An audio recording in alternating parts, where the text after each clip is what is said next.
It doesn't start with disrespect, it starts with miscalculation, with optimism that time will somehow bend to your will, with the belief that you can fit just one more thing in before you leave. This is the psychology of chronic lateness, and it's not what people think it is. Maybe you were the child who always underestimated how long things would take. The one who thought they could finish their homework, pack their bag, and still catch the bus. But you were always rushing, always apologizing, always 5 minutes behind. By the time you were a teenager, the pattern had a name. Your name. The one who's always late. Friends stopped expecting you on time. Family members told you events started earlier than they did, hoping you'd arrive when things actually began. And you felt guilty about it. You really did. But somehow, it kept happening. Now, as an adult, lateness follows you like a shadow. You're late to work, late to appointments, late to gatherings with people you genuinely care about. You set alarms, you plan to leave early, you promise yourself this time will be different, and yet, you're still walking in 10 minutes after everyone else, apologizing, making excuses, feeling the weight of disappointed faces. Here's what people don't understand. You're not trying to be late. You're not enjoying making others wait. You're not doing it on purpose. In fact, you're often more stressed about it than the people waiting for you. Because every time you check the clock and realize you're behind schedule, there's panic, there's shame, there's frantic rushing that makes you feel like you're failing at something that should be simple. You don't want to be this person, but you don't know how to stop being them. Psychologists have studied chronic lateness for decades, and what they've found is that it's rarely about time management. It's about something deeper. Here's what really happens. There are typically 3 psychological profiles of people who are chronically late, each driven by different needs. The first type, the optimistic late. You're always late because you genuinely believe you can do more than is humanly possible in the time you have. Psychologists call this time optimism bias. Your brain consistently underestimates how long tasks will take. Research shows that optimistic late people operate in what's called planning fallacy. You remember the one time you made it somewhere in 15 minutes, but you forget the 10 times it took 30. You think getting ready takes 10 minutes when it actually takes 25. You believe you can answer one quick email before leaving, but it turns into 5. This isn't stupidity, it's optimism applied to time. You want to believe you can fit it all in, that you can be efficient, productive, maximally useful. So you pack your schedule tight, leaving no buffer for reality. And reality always takes longer than you think. The second type, the anxiety late. You're always late because leaving triggers anxiety. Maybe you check things obsessively before you go. Did I lock the door? Turn off the stove? Unplug everything? You have to go back 3 times to verify, and suddenly you're running behind. Or maybe it's decision paralysis. What to wear? Which route to take? Whether to bring an umbrella? These small choices freeze you, and minutes tick by while you stand there, unable to commit. This stems from what researchers call pre-departure anxiety. Your nervous system treats leaving as a threat, so it creates rituals, checks, delays. It's not that you don't care about being on time, it's that your brain is protecting you from something it perceives as dangerous. The third type, the rebellion late. You're always late because some part of you resists being controlled by time, by schedules, by other people's expectations. Psychologists call this passive-aggressive time resistance. Maybe you grew up in an environment where everything was rigidly controlled, where you had no autonomy, where your time was never your own, and lateness became the one way you could assert power. It's not conscious, but it's real. Or maybe you resent the pressure to always be on, to always be available, to always conform to other people's timelines. So you push back, not loudly, not explicitly, but by being late.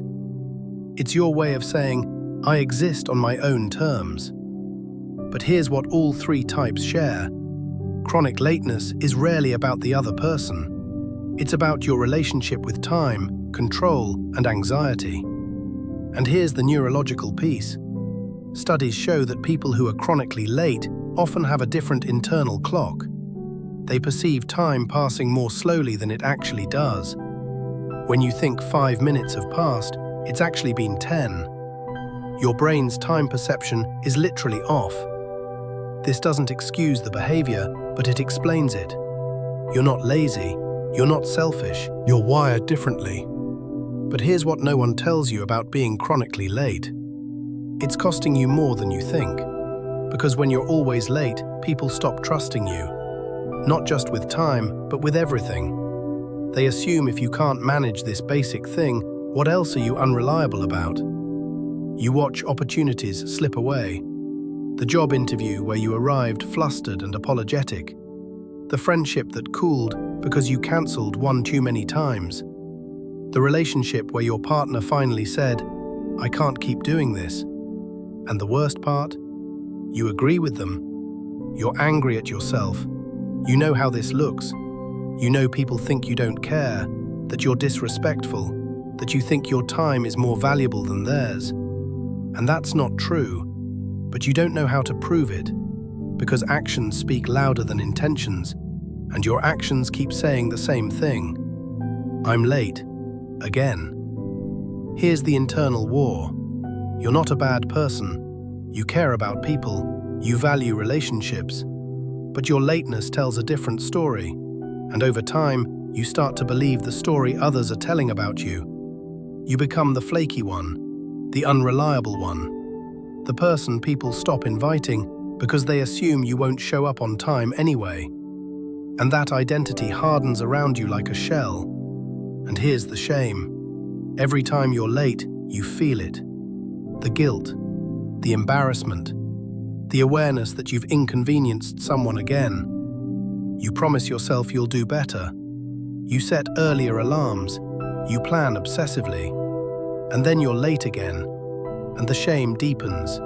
Because if you can't fix something this simple, what does that say about you? Here's the truth they don't tell chronically late people.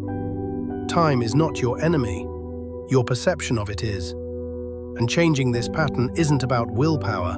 It's about rewiring how you relate to time, anxiety, and control. If you're optimistic late, the one who underestimates everything, your work is recalibration.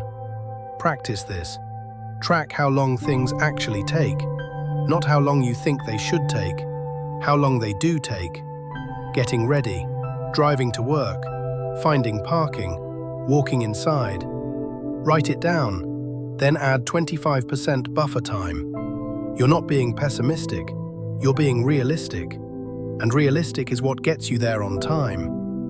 Also, stop trying to fit one more thing in. If you need to leave at 9, you need to stop working at 8:45, not 8:58. That one more email will make you late. Let it go. If you're anxiety late, the one whose nervous system hijacks your departure, your work is addressing the root anxiety, not the time. Practice this. Create a pre-departure routine, a checklist you do once. Lock door, check stove, grab keys, and then you leave. No going back.